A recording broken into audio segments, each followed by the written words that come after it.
एक सनातन प्रश्न लोकांच्या मनामध्ये आज पुन्हा एकदा उभा राहिला आहे की शिवाजी राजांचं जे स्वराज्य आहे ते हिंदवी स्वराज्य म्हणजे प्रश्नचिन्ह.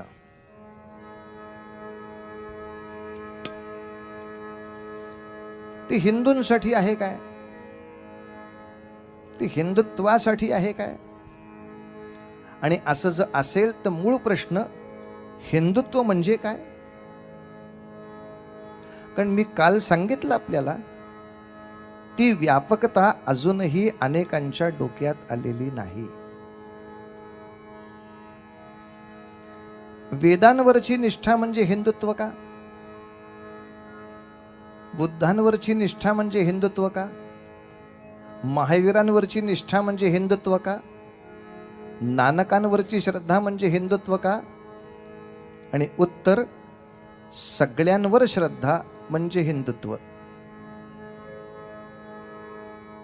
कारण हिंदू या परिघामध्ये बुद्ध, जैन, लिंगायत, महानुभाव, वैदिक, शैव, वैष्णव, कापालिक, गाणपत्य, शाक्त असे 100 पंथ येतात.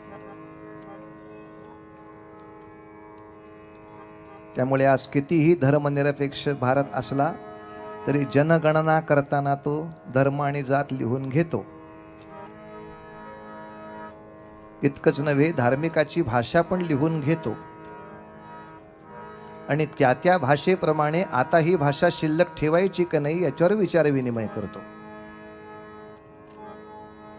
मुद्दा इतकाच लक्षात घ्यायचा आहे, या सर्वांच्या प्रति आदर हे हिंदुत्वाची सगळ्यात मोठी व्याख्या आहे. लक्षात ठेवा. या सर्वांप्रती आदर असणं ही हिंदुत्वाची सगळ्यात मोठी व्याख्या आहे.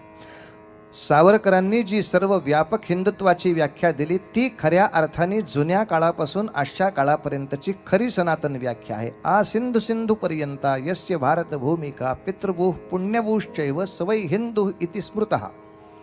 या गणिताप्रमाणे सिंधू नदीच्या पासून ते कन्याकुमारीपाशी असलेल्या सिंधू सागरापर्यंत या भूमीमध्ये जन्माला आलेला प्रत्येक पंथ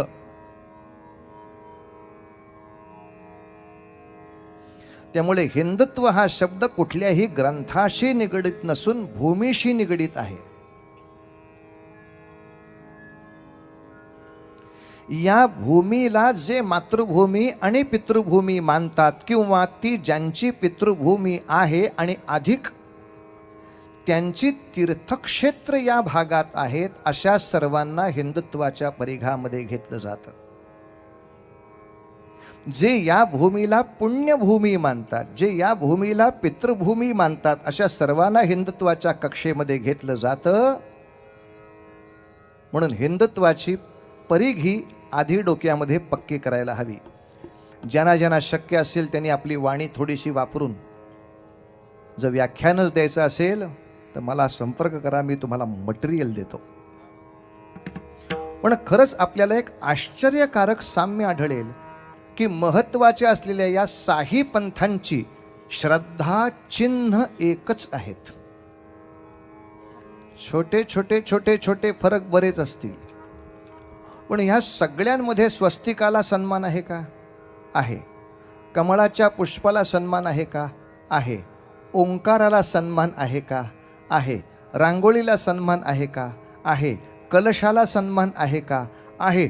6च्या 6 पंथात आहे. तेव्हा समान चिन्ह, समान श्रद्धास्थान अशा सर्वांनी हिंदुत्वाचा परिघी मोठा असल्या कारणाने छत्रपतींच्या हिंदुत्वाच्या स्वराज्याची परिघी सुद्धा अशीच धरायची आहे. अर्थात याचा अर्थ वेद, शास्त्र, उपनिषद, पुराण, गीता यांची टिंगल करायची आपल्याला परवानगी नाही.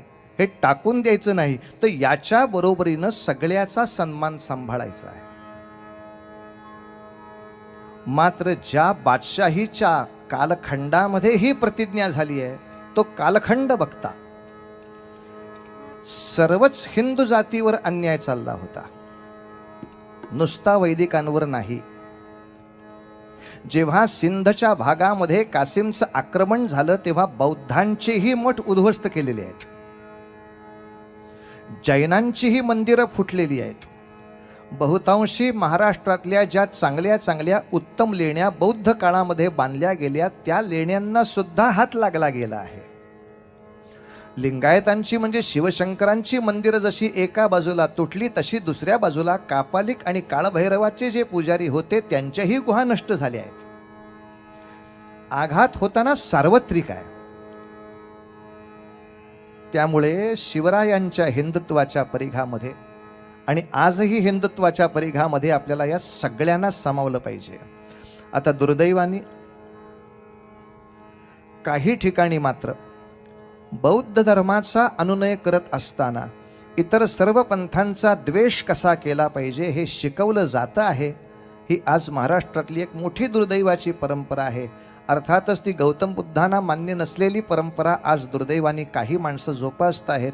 ते दुष्टचक्राला आपण काही करू शकत नाही, पण किमान नवीन माणसाला हे समजावून देऊ शकतो की हे गौतमांना मान्य नसलेलं चाललंय. अर्थात भारतामध्ये लक्षावधी गोष्टी अशाच चाललेल्या आहेत की ज्या मूळ संस्थापकांना मान्य नव्हत्याच. त्यांना मान्य नसलेल्या गोष्टीच पुढे चालवण्यामध्ये आमचं मोठेपण आहे. तर ते गौतम बुद्धांना तरी कशाला बाजूला ठेवतील. ज्या सहिष्णुतेच्या पायावर बौद्ध उभे आहेत त्याच सहिष्णुतेला बाजूला करून आपण बाकीच्यांच्याशी कसं असहिष्णू असलं पाहिजे याच्या जीवावर बौद्ध पंथ जो उभा करायची वेळ आली तर दुर्दैवाने मी मुद्दाम काही हा शब्द वापरला. पुन्हा एकदा सगळे तसे नाहीत, पण काही ठिकाणी इतर पंथांचा उगाचच कडवट द्वेष शिकवणं हाही काही ठिकाणी विचित्र प्रकार चालू आहे. खरं असं नसावं यासाठी या सगळ्या गोष्टी आपल्या समोर मांडल्या. इतर पंथांचा द्वेष नसावा तसं आपल्याही पंथांचा नसावा. मी मगाशी जे सद्गुरूंच्या बद्दल म्हटलं, तुम्ही नाथांना कसे काय मानता हो का? अहो ते तर दत्त भक्त आहेत, ते विठ्ठल भक्त कुठे आहेत? आजही अशी परिस्थिती विचित्र आहे. तुम्हाला खरं नाही वाटणार सांगितलं तर, पण अनेक गावांमध्ये मी जर पटकन म्हटलं की रघुपती राघव राजाराम पतित पावन सीताराम भजन म्हणूया तर दिगंबरा दिगंबरा म्हणणारे भक्त हे भजन म्हणत नाहीत. हे कसं म्हणणार? मग मी समजा म्हणा दिगंबरा दिगंबरा श्रीपाद जे कृष्ण भजन करणारे हे म्हणत नाहीत. बरं गोपाल राधे हरी गोपाल राधे शाक्तपंथीय म्हणत नाहीत. आजही परिस्थिती फारशी वेगळी नाही.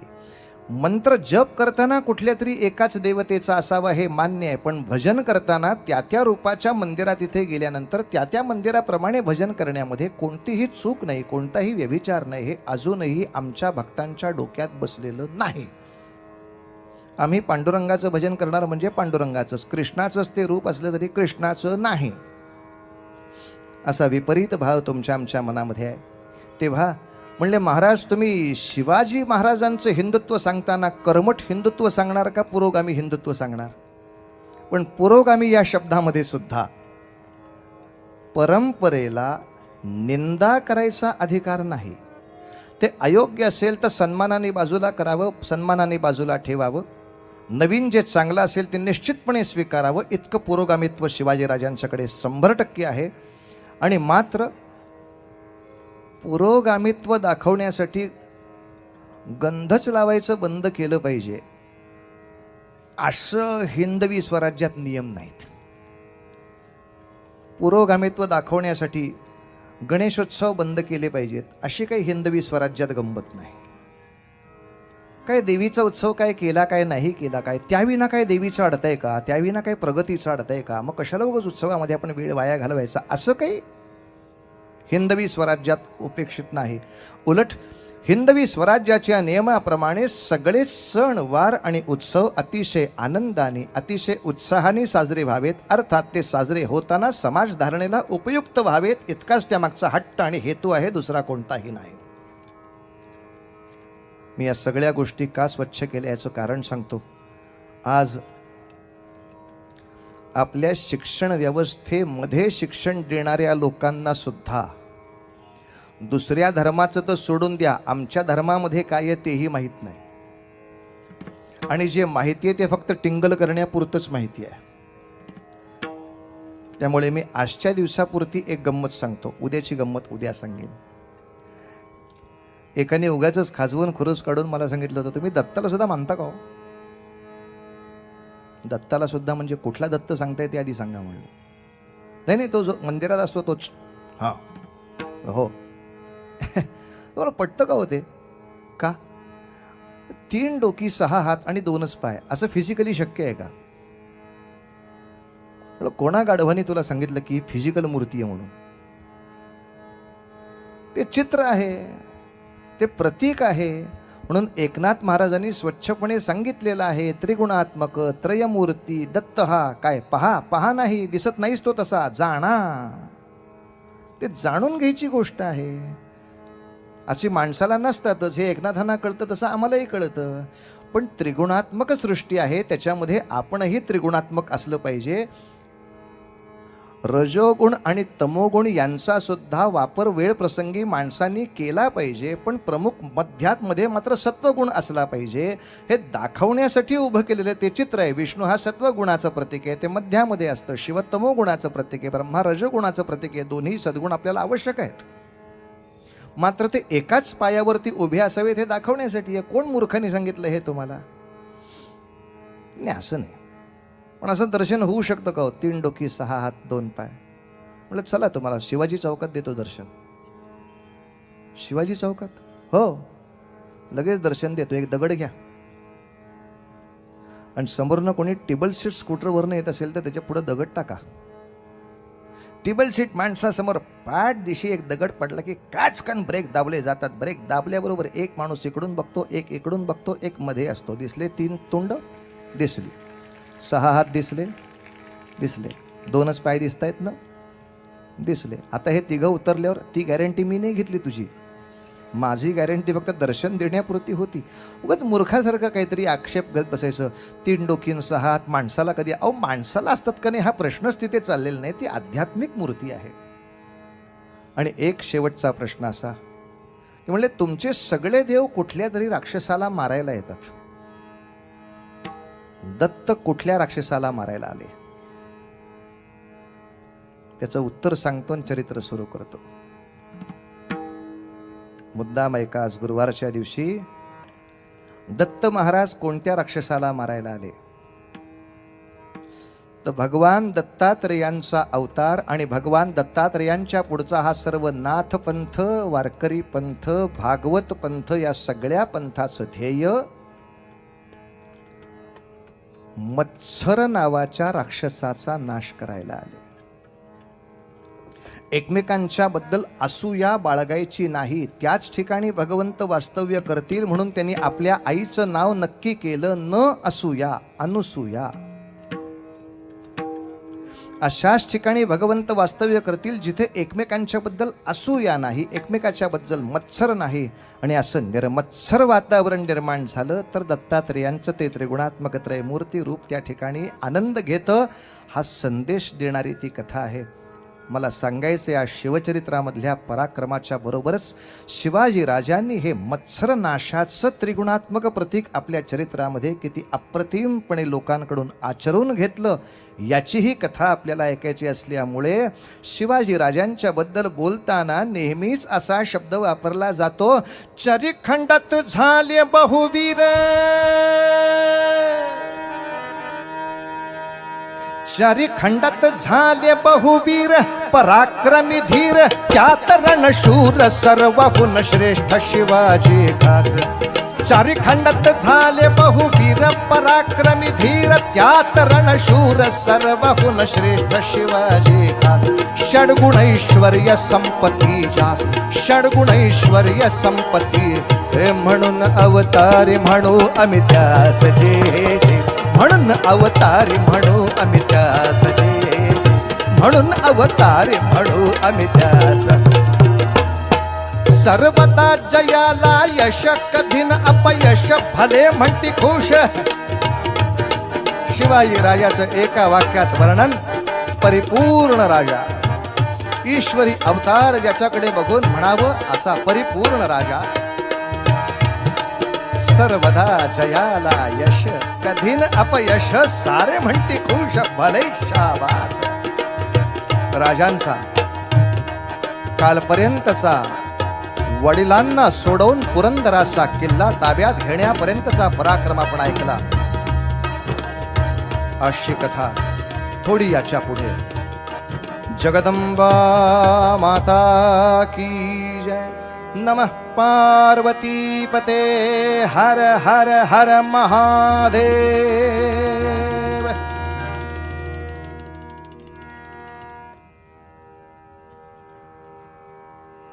आदिलशहाने शहाजी राजांना सोडलं खरं, पण अजून त्यांना कर्नाटकात जाऊ दिलं नव्हतं, जवळच ठेवलं होतं.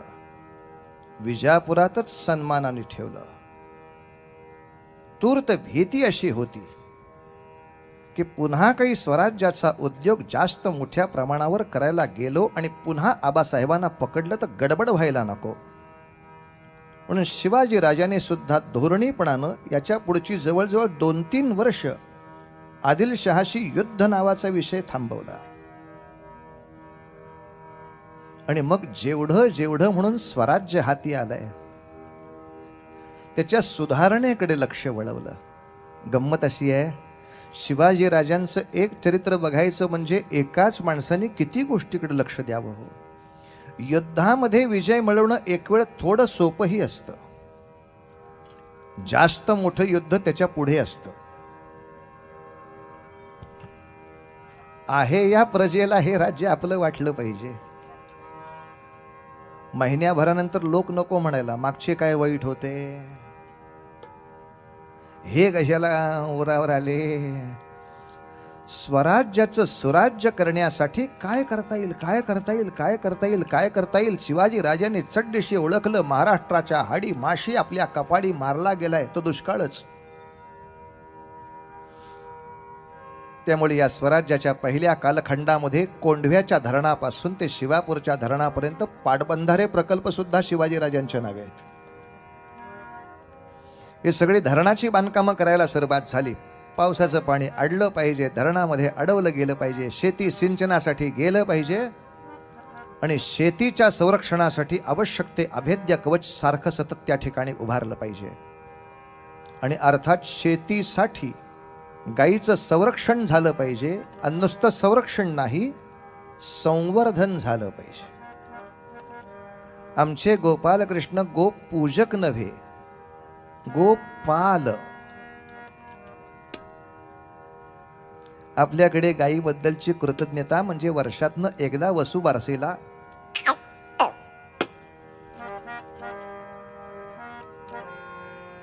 पुन्हा वर्षभर त्या गायीचं काय होतं, ती कुठं असते, ती काय करते, कुणाला पडली आहे, पुढच्या वसुवर्षाला आणशील ना रे कुठली तरी गाय.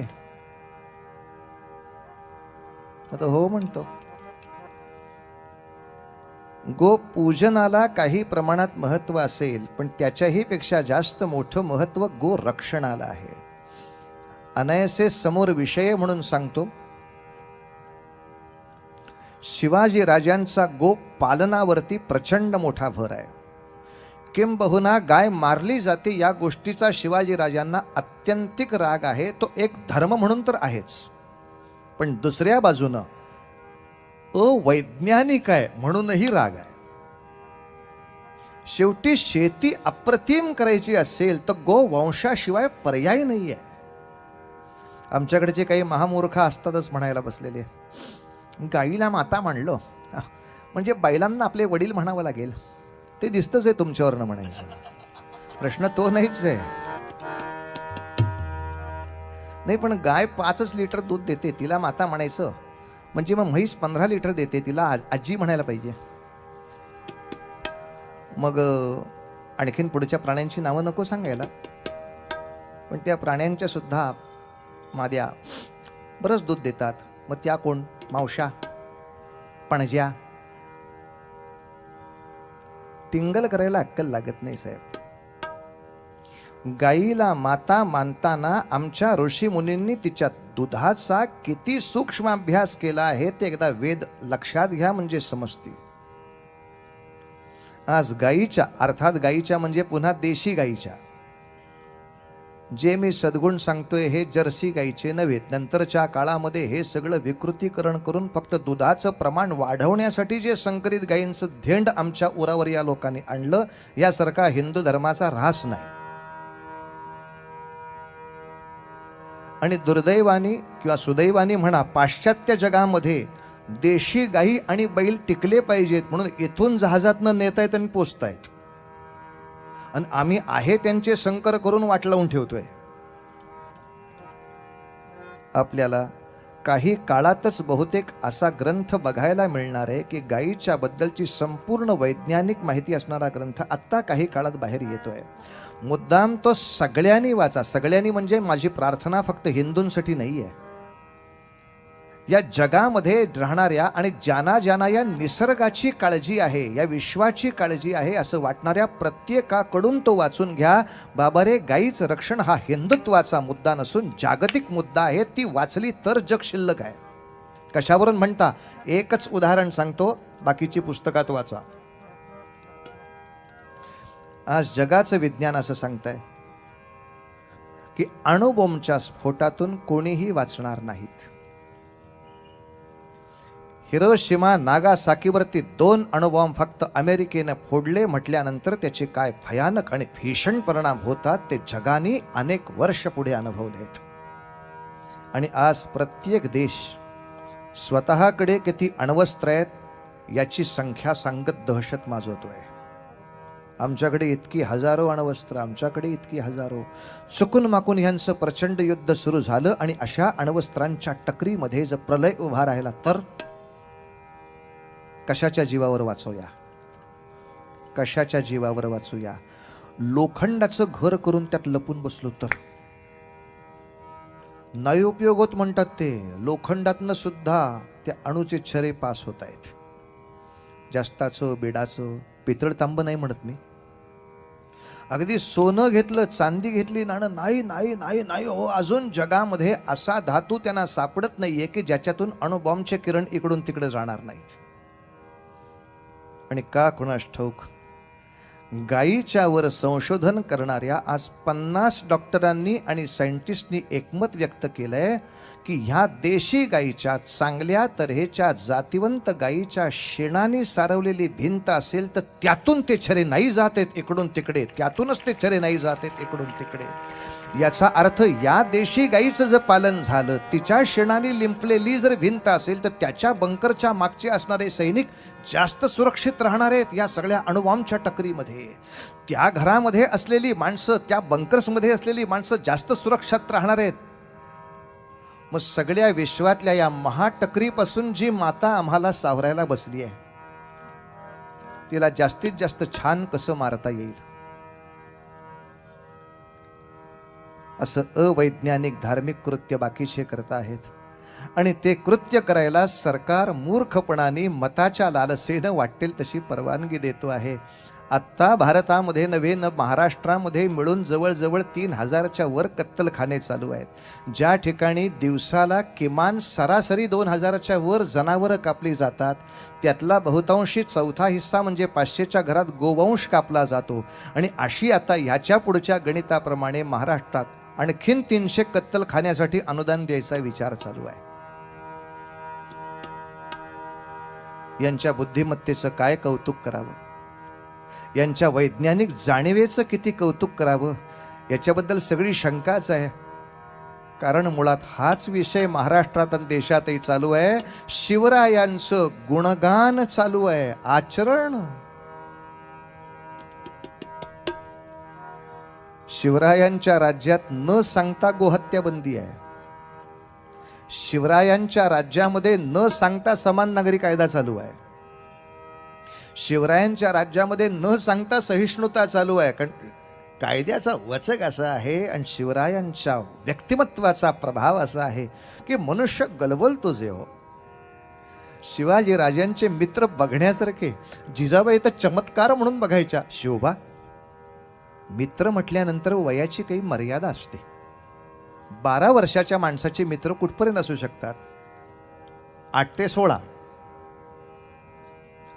इकडे शिवाजी राजांच्या मित्र परिवारामध्ये ते स्वतः 17-18 वर्षाचे असताना 10-11 वर्षाच्या मावळ्यापासून ते 60-65 वर्षाच्या कान्होजी जेध्यांच्या पर्यंत सगळे जे यायचे त्यांच्याशी सगळ्यांची नातं.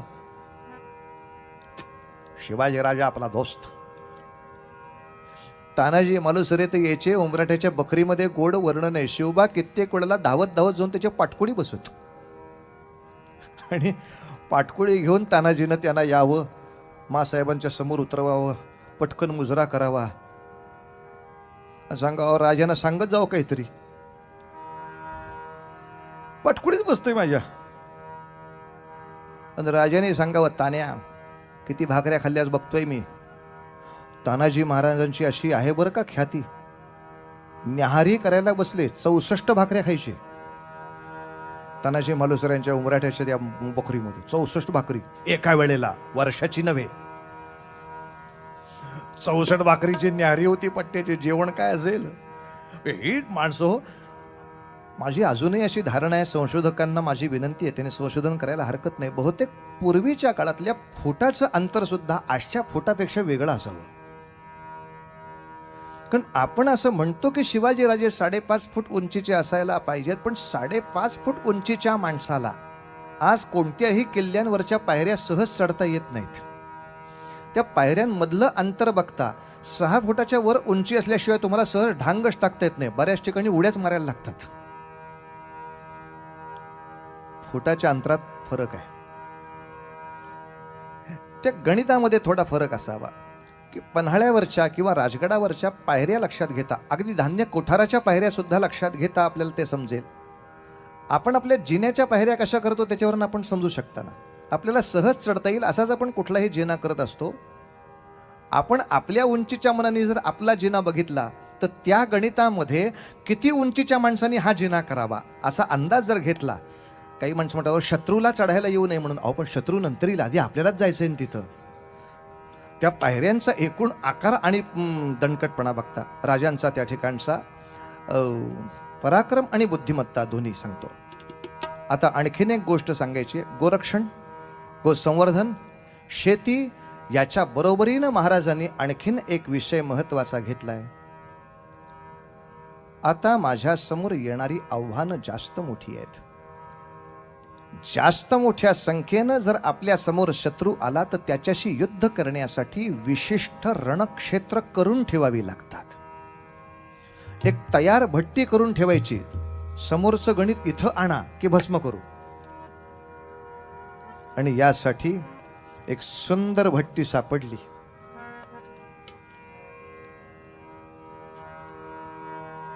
निरे गम धनी साधनी परे गर निरे सा.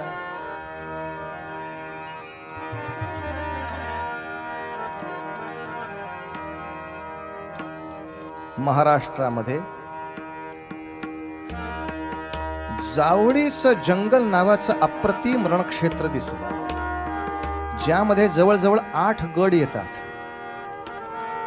प्रचंड चढ, प्रचंड उतार, प्रचंड झाडी, प्रचंड जंगली प्राणी आणि प्रचंड तणकट असलेला मुलुख. महाबळेश्वरापासून वरंधा घाटापर्यंत एवढं मोठं जावळीचं जंगल. आपल्या हाती यायला हवं. आपल्या हाती जावळी काहीही करून मिळायला हवी. म्हणून याचं निरीक्षण करण्यासाठी महाराज बऱ्याच वेळेला पहिल्यांदा महाबळेश्वराला गेले, तिथल्या भगवान शंकरांचं दर्शन घेण्यासाठी. महाबळेश्वराचं दर्शन घेतलं आणि ऐका, तिथले एक अनंत शास्त्री महाबळेश्वरकर या नावे जे होते त्यांचंही महाराजांनी दर्शन घेतलं. इतकंच नव्हे, त्यांच्याकडून स्वतः अनुष्ठान करवलं. पुढच्या माझ्या स्वराज्याच्या कार्याला आपण सुंदर तऱ्हेने या ठिकाणी अनुष्ठान करा. या अनुष्ठानाच्या खर्चाची थोडीशी तजवीज केली. आणि प्रश्न असा,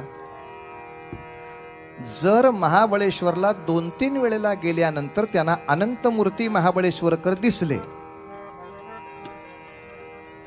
जर 2-3 वेळेला गेल्यावर अनंतमूर्ती महाबळेश्वरकर दिसले, तर त्याच वेळेला वरंधा घाटाच्या बाजूनी त्या जावळीचं निरीक्षण करायला जाताना तिथेच शिवथरघळीमध्ये समर्थ रामदास स्वामी बसलेले होते, ते दिसलेच नसतील असं कसं म्हणावं? ते दिसलेच नसतील असं कसं म्हणावं? कारण गंमत अशी आहे, समर्थ रामदास स्वामींनी सुद्धा त्यांच्या मठांची स्थापना करण्याचा मुहूर्त आणि जागा महाबळेश्वरच निवडली आहे. समर्थांच्या 1111 मठांपैकी पहिला मठ महाबळेश्वरला उभा राहिला. तिथून कृष्णेच्या काठानीच एक एक मठ उभे राहिले आणि असे मठ उभे करणारे त्या मठांचे रामदासी भगव्या छाट्या घेऊन इकडे तिकडे फिरताना सामान्य नागरिकांना सुद्धा दिसत आहेत आणि ते शिवाजी राजांना दिसले नाहीत. या शक्यतेला काही अर्थ राहत नाही. मार्गात जाताना 10 वेळा अशी माणसं दिसल्यावर कोणी विचारलं असेलच ना, इतक्या भयानक मुलखामध्ये भगवी छाटी घेऊन फिरता कशी? भगवा झेंडा लावला तर दंगल होतीये, तुम्ही भगव्या छाट्या लावून फिरताय, कसे काय फिरता?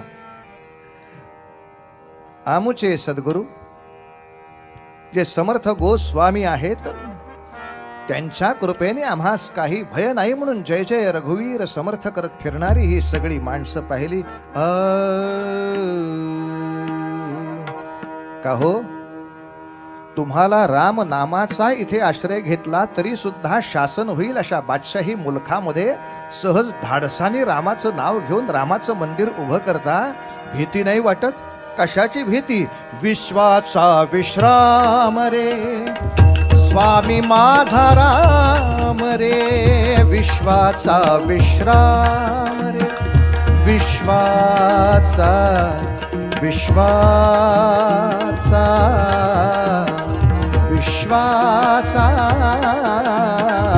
विश्वाचा विश्राम स्वामी आमुचा राम रे, विश्वाचा विश्राम रे स्वामी माझा राम रे. आनंदाचे धाम, आनंदाचे धाम, आनंदाचे धाम, आनंदाचे धाम, आनंदाचे धाम, त्याचे गावोबाचे नाम रे, विश्वाचा विश्राम स्वामी माझा राम रे, विश्वाचा विश्राम.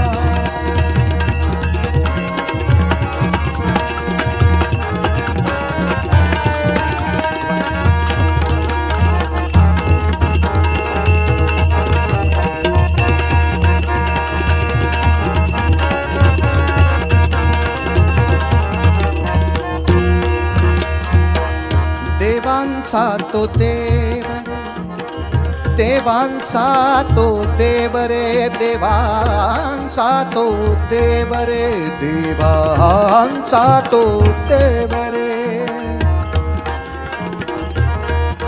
देवांचा तो देव रे, तो हा स्वयमेव रे, देवांचा तो देव रे, तो हा स्वयमेव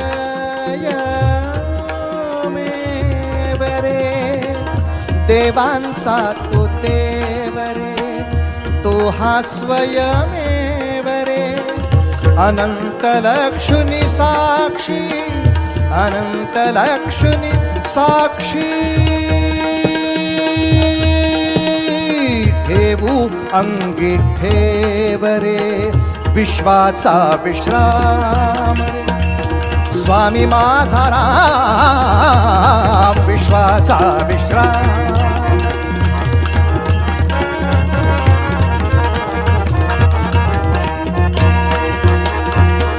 मिथ्या ते अनेक रे, सत्य राम एक रे, मिथ्या ते अनेक रे.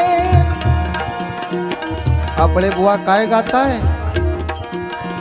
बाकीच्या रूपांना मिथ्या म्हणायचं, मगाचं निरूपण कुठे गेलं? पहिली ओळ मनात आली की त्याचं उत्तर पुढच्या ओळीत. आपल्या मनात जर असं आलं मिथ्या ते अनेक रे सत्य राम एक रे, मग हे जर मनात आलं तर त्याला उत्तर काय? उत्तर कृष्ण विष्णू जगन्नाथ, कृष्ण विष्णू जगन्नाथ, कृष्ण विष्णू जगन्नाथ, कृष्ण विष्णू, कृष्ण विष्णू जगन्नाथ, कृष्ण सनिधपमा मा, कृष्ण विष्णू जगन्नाथ, कृष्ण विष्णू जगन्नाथ, कृष्ण विष्णू जगन्नाथ, कृष्ण विष्णू जगन्नाथ, एक हा विवेक रे विश्वाचा विश्राम, स्वामी माझा राम विश्वाचा विश्राम, स्वामी माझा राम रे विश्वाचा विश्राम, स्वामी माझा राम रे विश्वाचा विश्राम, विश्वाचा विश्राम, विश्वाचा विश्राम.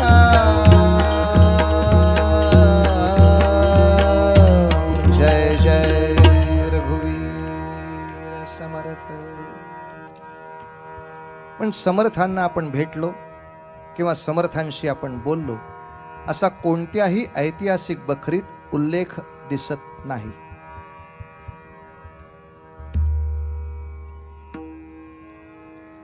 हा उल्लेख का टाळला गेला असावा? याच्या मागचं साधं सोपं आणि सरळ राजकारण असं आहे, बाकी कितीही साधू पुरुषांना आपण जरी भेटलो, त्यांना देणग्या दिल्या, त्यांना नमस्कार केले, त्यांची आपल्याला आशीर्वचनपर पत्र आली, तरी या बाकी कोणाही कडून स्वराज्याच्या चळवळीमध्ये प्रत्यक्ष शिरकाव कोणाचाच नाहीये. पण इथे गोष्ट नेमकी वेगळी आहे. समर्थांच्या मठांचा आणि त्यांच्या रामदासी लोकांचा स्वराज्यासाठी एका बाजूला प्रचंड हनुमंतांच्या ताकदवान भक्तांची फौज उभी राहावी हा मठातला प्रयत्न, प्रत्येक मठाला दिलेल्या समर्थांच्या सूचना, पहिले ते हरिकथा निरूपण, मठातली छान व्यवस्था ठेवा, मात्र प्रत्येक मठपतींनी केलंच पाहिजे असं दुसरे ते राजकारण, मात्र राजकारणामध्ये वेळ गेल्यामुळे अनुष्ठानाला वेळ मिळाला नाही किंवा अनुष्ठानात गुंतल्यामुळे राजकारणाकडे लक्ष द्यायला वेळ मिळाला नाही, असं पावलट उत्तर मला कोणीही द्यायचं नाही. दोन्हीही गोष्टी मला माझ्या मठामध्ये दिसल्या पाहिजेत. पहिले ते हरिकथा निरूपण, काकड आरतीपासून शेजारचीपर्यंत सगळं छान चाललंय का? चाललंय, पण बाकीचं काहीच आमच्या मठात आम्ही करत नाही हो. समर्थांना नाही चालायचं ते. दुसरे ते राजकारण, प्रसाद पोचवण्याच्या नावाखाली का होईना पण सगळ्या अधिकाऱ्यांची ओळख पाहिजे. ते अधिकारी मठात येवोत न येवोत, मित्र असोत शत्रू असोत, सुदैवानी काही शत्रू असे बरे आहेत की प्रसादाचा काही अपमान करत नाहीत. आपली घरापर्यंत पोहोच पाहिजे. रामरायाचा प्रसाद 3 लाडू घेऊन घरी जायचं. रघुवीर समर्थ आहे लाडू लाडू, असा 2-3 वर्ष सलग प्रसाद मिळत गेला की कोणत्याही रामदासाला कुठल्याही सरकारी ऑफिसमध्ये वेटिंग लिस्टवर थांबावे लागत नाही. कारण चपराशाला सुद्धा कळते की प्रसाद आलेला आहे. त्याचे 2 लाडू वेगळे पिशवीत ठेवलेले आहेत. राशी बघितल्यावर तो चप राहणार आहे, चप राशी. फार चिंता करायची नाही. काही लोकांना प्रसादाच्या निमित्ताने भेटायचं, बाकीच्यांना भिक्षामिषे हिंडावे, लोक पारखून सोडावे. भिक्षेच्या माध्यमातून ओळखा. प्रत्येक रामदासांनी 5 घरं भिक्षा मागायची. प्रत्येक दारामध्ये उभं राहून 3 वेळा म्हणायचं, जय जय रघुवीर समर्थ, जय जय रघुवीर समर्थ, जय जय रघुवीर समर्थ.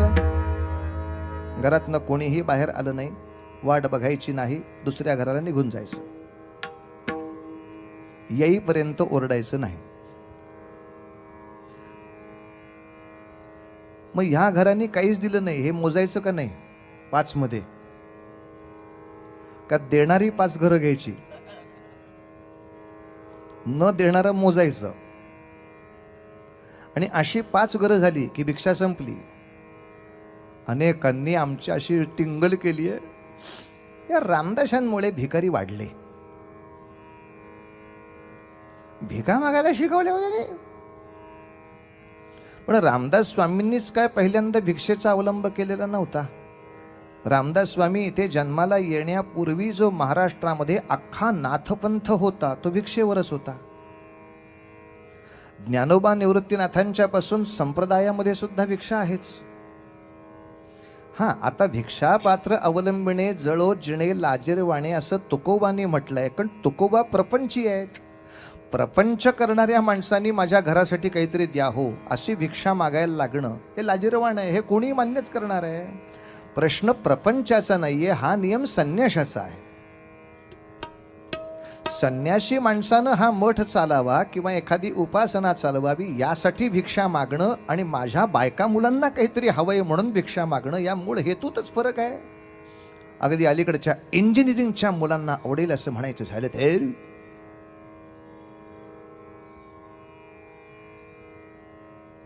भिकाऱ्याला आपण देतो ती भीक, इंग्रजीमध्ये त्याला म्हणतात सिंपथी. आणि एखाद्या संन्याशाला किंवा एखाद्या कार्यकर्त्याला आपण देतो ती भिक्षा, त्याला इंग्रजीत म्हणायचं एन्करेजमेंट. भिक्षा ही गुंतवणूक आहे, याच्यातून काहीतरी चांगलं निर्माण होणार आहे. भीक ही सहानुभूती आहे, काही करायची ताकदच नाही म्हणून घे मेल्या एवढंच तरी. समर्थांनी सहानुभूती म्हणून नाही कोणाकडनं भिक्षा घेतलेली. मी रामरायाचं या ठिकाणी एवढं मोठं अधिष्ठान उभं करतो आहे, आपल्या देवदेवतांच्या संरक्षणाचं अधिष्ठान उभं करतोय, त्यासाठीची तुमची असलेली ही योगदानात्मक भिक्षा. अगदी भिक्षेला नावच ठेवायची असतील तर अलीकडच्या काळामध्ये सगळे गणपती उत्सव भिक्षेवरच चालतात. त्याला अलीकडं वर्गणी किंवा खंडणी असं म्हणतात. पण माझ्या घरासाठी मला भिक्षा मागायची नाही, गणपती उत्सवासाठी मागायचे म्हटल्यावर मान्य आहे का नाही? मग त्याच्यामुळे भिकाऱ्यांची संख्या वाढली असं म्हणता का? गणपती उत्सवांमुळे सगळी सामाजिक कामं ही डोनेशनवरच चालतात. मग डोनेशन द्यायची समाजाला सवय लागल्यामुळे भिकाऱ्यांची समस्या वाढली असं म्हणता का? डोनेशन ही गुंतवणूक आहे, याच्यातून काही चांगलं जन्माला येणार आहे म्हणून केलेली गुंतवणूक आहे. त्यामुळं समर्थांच्या बद्दल त्यांनी भिकाऱ्यांची संख्या वाढवली असं न म्हणता अगदी लोकांच्या सामान्य मुठभर धान्य घेऊन सुद्धा सुपभर संपूर्ण जीवन समाज कार्यासाठी वाहणाऱ्या लोकांची एक फळी निर्माण करणारे समर्थ आहेत. मुद्दाम सांगतो, समर्थ वाङ्मयामध्ये आज ऐतिहासिक संदर्भ असा सांगितला जातो की समर्थांची आणि शिवाजीराजांची पहिली भेट शिंगणवाडीला राज्याभिषेकाच्या आधी काही काळ झाली. बखरीमधला उल्लेख असा की ये ठिकाणी राजे यांची काय समर्थांची बैठक ही पहिल्यांदा झाली. पण यातला एक क्षेत्री या शब्दाला फक्त आपल्याला गोल केला पाहिजे. या वाक्याचा असाही अर्थ होतो की राजांची आणि समर्थांची या क्षेत्रातली ही पहिली भेट आहे, म्हणजे आयुष्यातली पहिली असा अर्थ नाही होत खरा. एक क्षेत्रीची, कारण मुळात एकमेकांना आधी भेटल्याशिवाय कोड लँग्वेज ठरवणार कशी? काहीतरी गुप्त भाषा समजवावी लागते. आणि जेव्हा समर्थांच्या मठामधलं राजकारण त्यांना लक्षात आलंय राजकारणाच्या दृष्टीनं समर्थांचे मठ कोल्हापुरापासून महाबळेश्वरपर्यंत. इतकंच नव्हे तर समर्थांनी आपापले अनेक शिष्य आता महाराष्ट्रातून बाहेर पाठवायला सुरुवात केली आहे. कारण भारत भ्रमणामध्ये जिथे जिथे म्हणून समर्थ गेले होते, ग्वाल्हेरला गेले होते, दिल्लीला गेले होते, आग्र्याला गेले होते, जगन्नाथपुरीला गेले होते, द्वारकेला गेले होते, जवळजवळ अशा हजारो गावांची यादी आहे. त्या ठिकाणी तिथल्या लोकांना सांगितलं होतं मठ चालू करा, इथे रामोपासना केंद्र चालू करा. पण त्याच्यावरती आपला कुणीतरी माणूस देखरेख करणारा हवा, म्हणून जवळजवळ 500च्या वर समर्थ भक्त महाराष्ट्र सोडून उत्तरेकडे कर्नाटकाकडे त्या काळामध्ये गेले आहेत. याच्या पुढे 10-15 वर्ष तुम्हाला तिथले मठ बघायचे, अर्थात मठाबरोबरच तिथले सत्ताधीश, त्यांच्यातले असलेले प्रेमसंबंध, त्याचा तुम्हा आम्हाला होणारा लाभ, या सगळ्या गोष्टीचं निरीक्षण करून मुख्य केंद्राकडे म्हणजे सुंदर मठाकडे चाफळला आपण सगळ्यांनी हे निरोप पाठवायचे. या ठिकाणी वर्षभरात हे झालं, या ठिकाणी वर्षभरात हे झालं, या ठिकाणी वर्षभरात हे झालं. यासाठी 500-600 रामदासी वेगळ्या ठिकाणी पाठवणं, महाराष्ट्रामध्ये 100 ठिकाणी हनुमंतांची मंदिरं आणि रामाची मंदिरं उभं राहणं. चाफळचं राम मंदिर समर्थांनी उभं केलं आणि त्या चाफळच्या राम मंदिराला मदत म्हणून रायगडावरून शिवाजी राजांनी जी मदत पाठवायची सनद आहे ती बरीच आधीच्या तारखेची आहे, राज्याभिषेकाच्याच नव्हे तर खूप आधीची तारीख आहे. त्यामुळे यांची आधीपासून ओळख नव्हती. असो, हा सगळा निरूपणात्मक विषय आता मला करायची इच्छा नाही. याचं कारण, याच्यावर एक छान पुस्तक येणार आहे, येऊ घातलंय,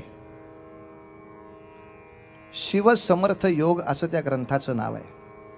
आणि या शिवसमर्थ योग ग्रंथामध्ये शिवाजीराजे आणि समर्थ यांच्यामध्ये कोणत्या तऱ्हेचे सुंदर संबंध होते, एकमेकांच्या कार्याला ते कशा अर्थाने पूरक किंवा पोषक होते, याबद्दलच्या जवळजवळ 20 वेगवेगळ्या लेखकांचे अभ्यासपूर्ण लेख असलेलं अख्खं पुस्तक येत आहे. त्यामुळे ते पुस्तकाची नोंदणी याच मांडवात चालू आहे. 300 पृष्ठांचं पुस्तक 100 रुपयामध्ये मिळायचं आहे.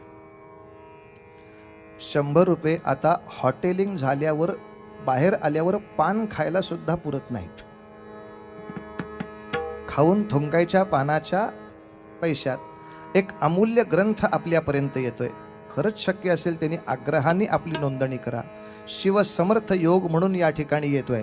कुठलाही दुराभिमान घेण्यासाठी नव्हे, मी पंथांनी चुका काय केल्या त्याही मी काल सांगितल्या की सातत्याने समर्थांचा मोठेपणा दाखवण्यासाठी सर्दी पणसं खोकला झाला तरी शिवाजी महाराज त्यांचं पणसं बघायला येत होते, हेही म्हणणं हेही चूक आहे. पण त्यांचे असलेले संबंध का ना करायचे, असलेलं प्रेम का ना करायचं, याच्याबद्दलचा फक्त मुद्दा आहे. त्याच्यामध्ये सगळा अभ्यास आपल्याला दिसू शकेल. आपण ते सवडीने म्हणजे लवकरात लवकर शांतपणे असं वाचून पूर्ण करावं. कारण समर्थ आणि शिवाजी महाराज यांच्यावरती गदारोळ महाराष्ट्रामध्ये प्रचंड माजलेला आहे. सरकारच्या कृपेनं तो आणखीन किती वेळ तरी चालू राहायची शक्यता नाकारता येत नाही. फक्त शहाण्या माणसांनी विद्यार्थ्यांपर्यंत पोहोचून त्याच्यामध्ये विद्यार्थी आणि शिक्षक सहभागी होणार नाहीत, इतका जरी अट्टहास केला तरी खूप झाला. आणि यासाठी मी पूर्वी सुद्धा सांगितलंय, आताही सांगतो.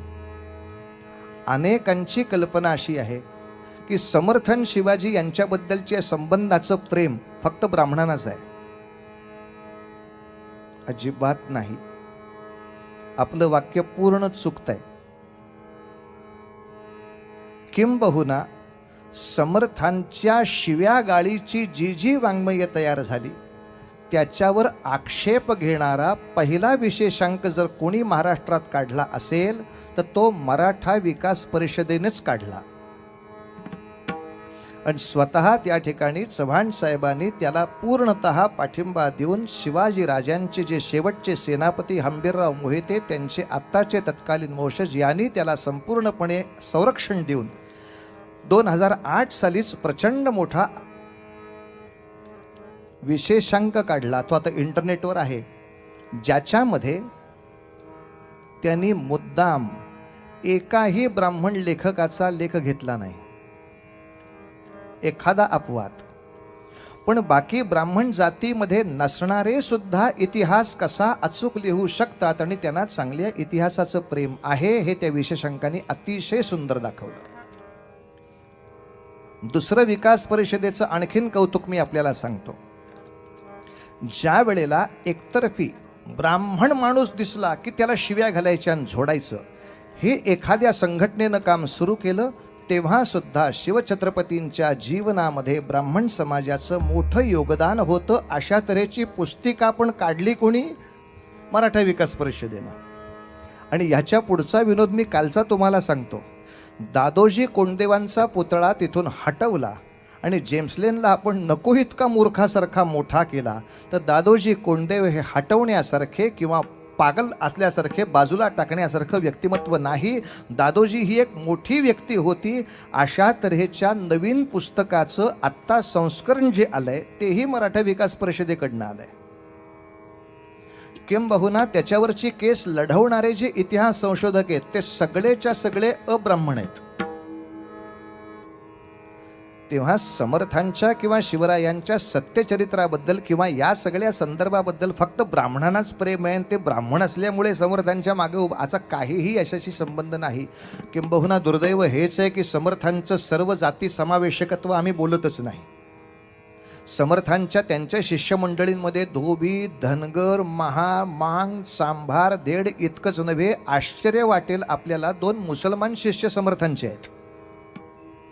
ते मराठवाड्यातल्या 2 मठांचे प्रमुख होते. ते रामनाम घेतायत ना हो, भगवी छाटी नेसतायत ना हो, मग विषय संपला ना. बाकी कशाला उगाच काथ्याकूट, बाकीचा कशाला काथ्याकूट. शिवाजी राजांनी सुद्धा तसा भेदभाव फारसा कधीच मनामध्ये केला नाही. पायदळाचा प्रमुख म्हणून सुद्धा नूरबेग जेव्हा आले, नूरबेग सारखा माणूस येऊन उभा राहिला, राजे मला तुमची सेवा करायची इच्छा आहे. तेव्हा राजे म्हणले आश्चर्य आहे, मी निजामशाह विरुद्ध लढतोय, मी आदिलशाह विरुद्ध लढतोय आणि अशा वेळेला तुम्ही माझ्या पायदळामध्ये यायची इच्छा करता? तो म्हणला क्यों नाही. ज्या लोकांना शिवाजी राजांचं कौतुक कळलं त्या लोकांनी त्यांना मान्य केलंच.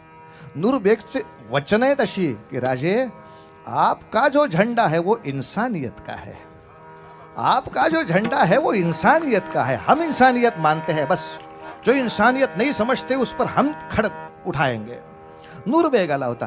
राजांनी आरमार उभं केलं तेव्हा इब्राहिम खान स्वतः घेतला होता. दर्या सारंगच्या बरोबरीनं, मायनाक भंडाऱ्याच्या बरोबरीनं त्याच तोडीचे कोकणातले सुद्धा मुसलमान आरमारावरती नेमले होते.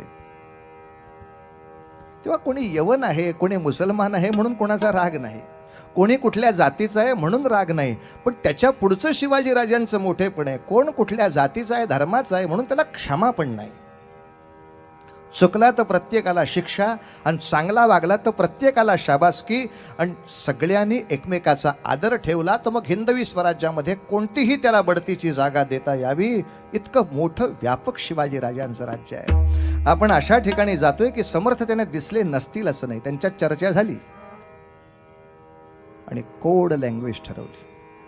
कोड लँग्वेज म्हणजे समजा तुमच्या मठांकडून पट पट पट पट इकडे येताना काही हेरांनी बातम्या आणल्या तर मधल्या बादशाही छावण्या या रामदासी लोकांना फारशा अडवणार नाहीत. अडवलं तर त्यांच्या खिशामध्ये किंवा झोळीमध्ये एखादा कागद सापडला तर तो कागद वाचून तिसऱ्या माणसाला काहीही बोध होता का म्हणे, तो गडपतीपर्यंत पोचला की त्याला कळेल असा असा निरोप आहे, ठेवून द्या, गडपती पुढचं काम करेल. कारण आज पोर्तुगीजांच्या इतिहास लेखनात सुद्धा एक स्वच्छ उल्लेख असा आहे की शिवाजी राजे आग्र्याला जाताना जी काही विश्वासाची त्यांनी 1000 माणसं बरोबर घेतली होती त्याच्यात एक रामदासी घेतला होता. का घेतला होता ते आग्र्याहून सुटकेच्या वेळेला बघूया. पण हा उल्लेख कुठल्याही ब्राह्मण इतिहासकाराने लिहिला नाही, हा उल्लेख कुठल्याही समर्थ भक्तांच्या इतिहासात नाही. हा उल्लेख जे पोर्तुगीज शिवाजी राजांचं वाईट चिंतायला बसले होते किंवा व्हायला बसले होते अशा पोर्तुगीजांनी नोंद केलेल्या पुस्तकातला उल्लेख आहे की एक रामदासी घेतला गेला होता. म्हणजे आग्र्याहून सुटकेच्या आधीपासून यांचा एकमेकांशी परिचय आहे आणि एकमेकांशी साहचर्य आहे, यात संशय नाही. काही गोष्टी तर्कानेच जाणाव्या लागतात. प्रत्येकासाठी कागदाचा पुरावा नाही मागू. ह्या विचार आपण खूप बोललो आहे. थोडं पुढे जाऊया. समर्थांनी दासबोधाचं लेखन करायला शिवथर घळीची जागा का घ्यावी एकांत असतो म्हणून? तुम्हाला एक भौगोलिक विनोद सांगतो. या संपूर्ण जावळीवरती राज्य करणारा चंद्रराव मोरे नावाचा जो आदिलशाहीचा मगरूर सरदार आहे, या चंद्रराव मोऱ्याचा जिथं वाडा आहे त्या वाड्यापर्यंत जाऊन तुम्ही त्याची सारखी देखरेख नाही करू शकत. पण शिवथरघळ ही अशी जागा आहे की जिथं उभं राहून तुम्ही चंद्ररावावरती बिनधोक नजर ठेवू शकता. त्याच्या वाड्यावरचे पहारे कधी बदलतात, किती असतात, कुठे असतात, कसे बदलतात, चंद्रदेव बाहेर केव्हा पडतो, चंद्ररावाच्या बरोबर त्यांचे बंधू प्रतापराव आणि त्यांचे दुसरे बंधू हनुमंतराव केव्हा असतात, ते कोणत्या वेळेला कोणत्या अवस्थेत असतात, 31 डिसेंबर केव्हा केव्हा येतो, याचं इतक्या लांबून तुम्हाला खडानखडा निरीक्षण करायचं असेल तर शिवथरघडीसारखी जागा नाही. आणि दासबोध लेखनासाठी समर्थ तिथे थांबले असं म्हणायचं असेल तर दासबोध लिहून होईपर्यंत थांबले पाहिजेत ना. तसं झालेलं नाही. पुढच्या कालखंडात चंद्ररावाचा पाडाव झाला हो, आणि नंतर पुढचा दासबोध पूर्ण करण्यासाठी समर्थांनी मुक्काम बदललाय. इथं ज्यासाठी राहिलो होतो ते झालं. इतका साधा सरळ हिशोब त्यावेळेला झाला. चंद्रराव मोरे खरंच उर्मट झाला. उर्मट इतका की शिवाजी राजाशी खोडी काढण्यासाठी चंद्ररावांनी आणखीन एक भयानक आगळीक केली. ती आगळीक म्हणजे रंगो त्रिमल कुलकर्णी नावाच्या एका वतनदारांनी बाईशी बदअंमल केला. शिवाजी राजाच्या राज्यात बाईशी बदअंमल झाला तर काय होतं हे सगळ्या स्वराज्याला कळलेलं होतं. रांजाच्या पाटलांनी एकच बदअंमल प्रकरण आणलं होतं. त्या पाटलाला लाल महालामध्ये आणून हातपाय तोडून शासन केलं होतं शिवाजी राजाने. सकाळी तक्रार, दुपारी खटला, संध्याकाळी निर्णय. काय फास्ट प्रोसेस आहे. तेव्हा लोकांना कळलं न्यायाचं राज्य आलं रे बाबा. कारण न्यायाचं मूल तत्व सांगतो आपल्याला, सगळ्या जगाने मान्य केलेलं तत्व आहे, न्याय द्यायला विलंब करणं म्हणजे अन्याय करणं.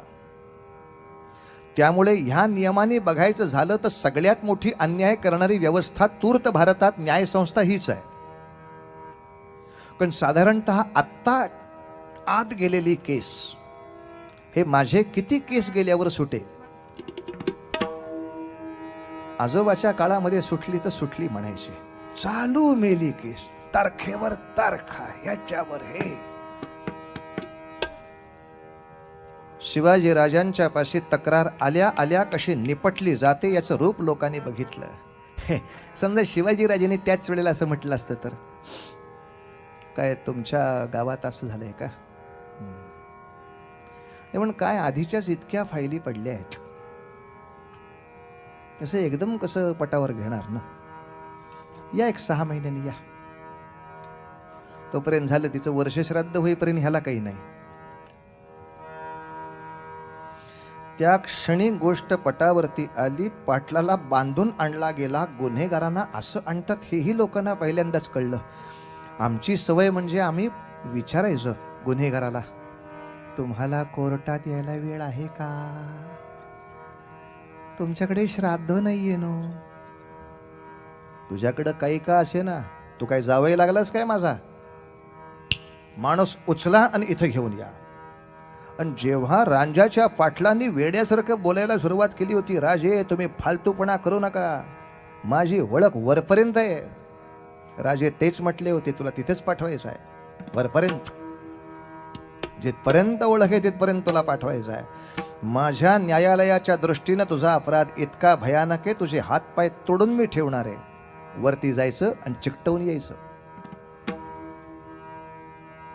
जेव्हा राजाच्या तलवारीनं 2 हात कोपरापासून 2 पाय गुडघ्यापासून तुटलेले बघितले, तेव्हापासून महाराष्ट्रातल्या पोलीस चौकीत बलात्काराची केसच नाही.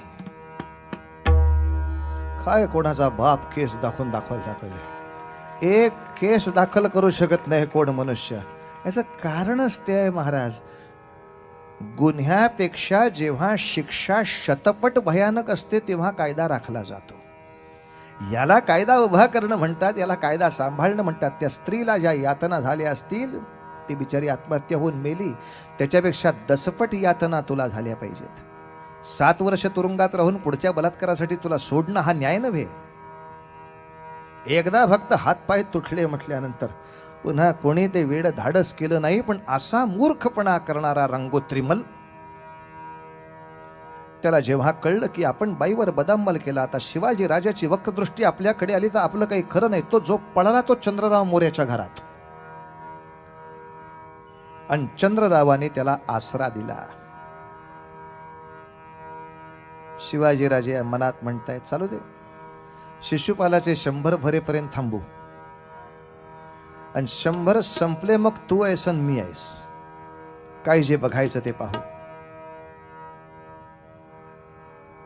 शिवथर घळीपासून इकडच्या बाजूला महाबळेश्वर पर्यंतचा हा संपूर्ण पट्ट्याचा परिसर ताब्यात घेण्यासाठी आश्चर्य ऐका, शिवाजी राजांनी आक्रमण जे केले जावळीवर, ते शिवथर घळीच्याच बाजूने केलं.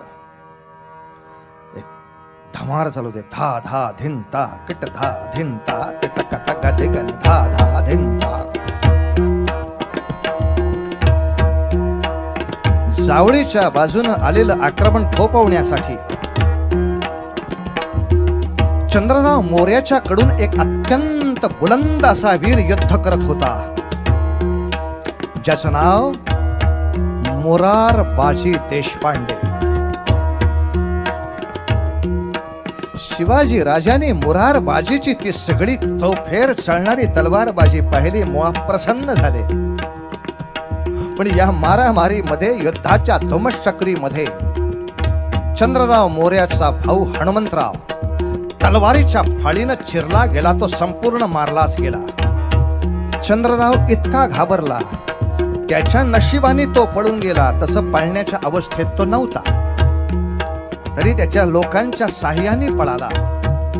त्याचा 3रा भाऊ प्रतापराव जावळी आपल्या ताब्यातनं गेली हे सांगायला विजापुराकडे पळत सुटला. शिवाजी राजाने शक्य तेवढा त्या चंद्रराव मोर्याचा पाठलाग केला. रायरीच्या किल्ल्याच्या आसपास लपणारा चंद्रराव महाशिताफीनं शोधून काढला, राजाच्या समोर आणला, आणि आता आपल्या खडगाचा प्रकोप दाखवण्यासाठी नुसता चंद्रराव नव्हे, त्याची 2 मुलं सुद्धा समोरच्या समोर मारली. आणि विजापुराला बातमी समजली, जावळी मधले 6 डोंगर शिवाजी राजाच्या हाती आले. त्याच भागामध्ये आलेला रायरी, त्याच भागामध्ये आलेला भोरप्या, एकेका डोंगरावरती तटबंदीचे मुकुट घालायला राजाने सुरुवात केली. जावळी सापडली. आता पुढे प्रत्येक जण विचारायचा, आता पुढे कुठे उडी मारायची राजे?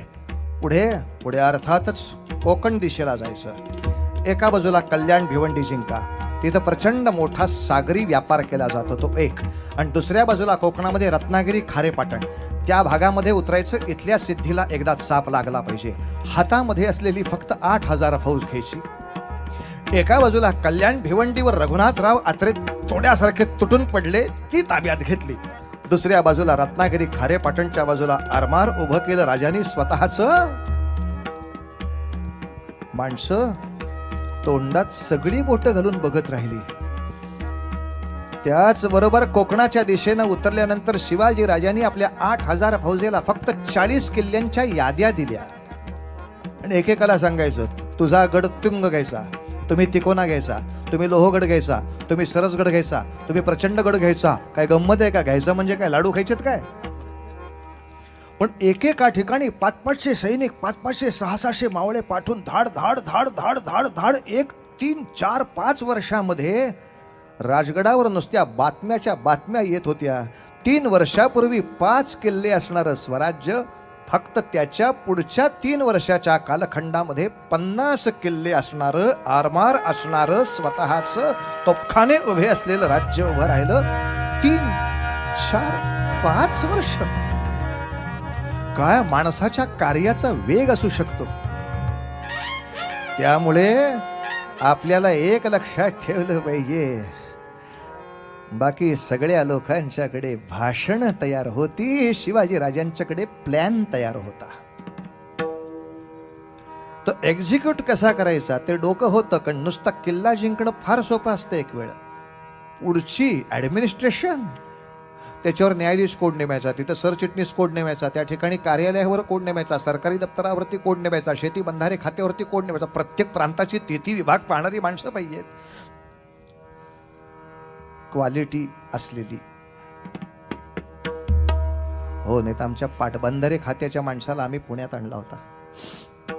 त्याला मी 500चं धरण दाखवलं, त्या धरणातल्या खिडक्या दाखवल्या आणि त्याला सांगितलं या धरणातनं, या खिडक्यातनं इतकं क्युबिक लिटर पाणी जातं. असं म्हटल्यावर तो अधिकारीच म्हटला, ओ व्हॉट ए वेस्टेज.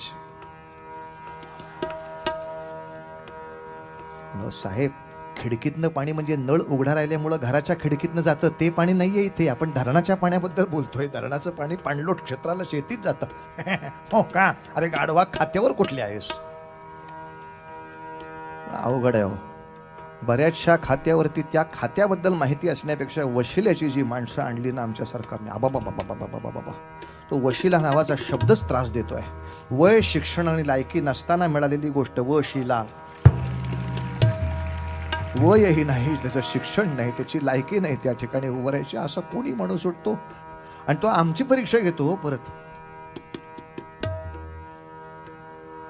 तुम्हाला शिक्षक म्हणून आम्ही नेमायला तयार आहोत. धन्यवाद. काय शिकला? BA. 2च अक्षर शिकलोय आणि ती सुद्धा उलटी. ABCD शिकतात लोक. AB पाहिजे, BA कसं? 2च अक्षर शिकलं नाही. BA ही वेगळी पदवी आहे, मॅट्रिक नंतर असते काय?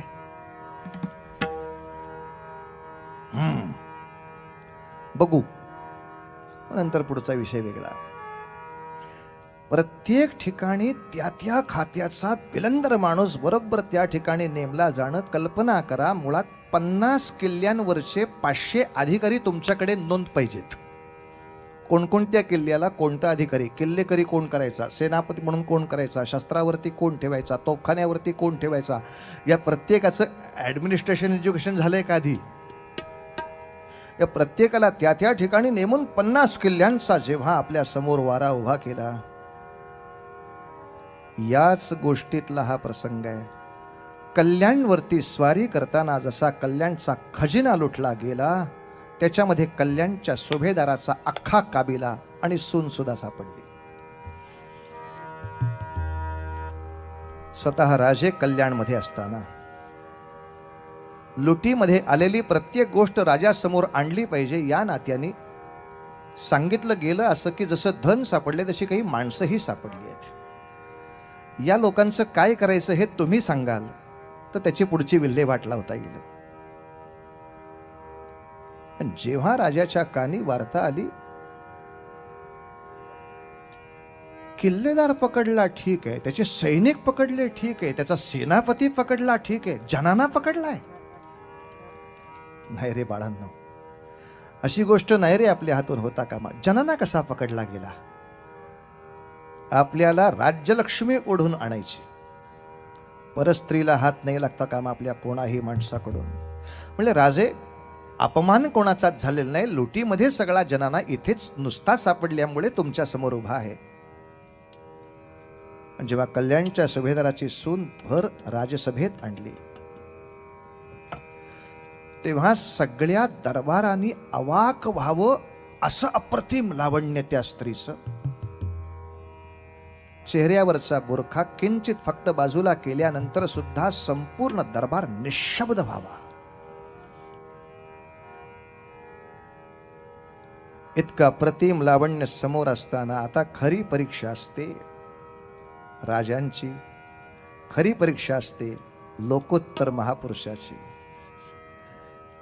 समोर काही मोह नसताना वैरागी असणं खूप सोपं आहे,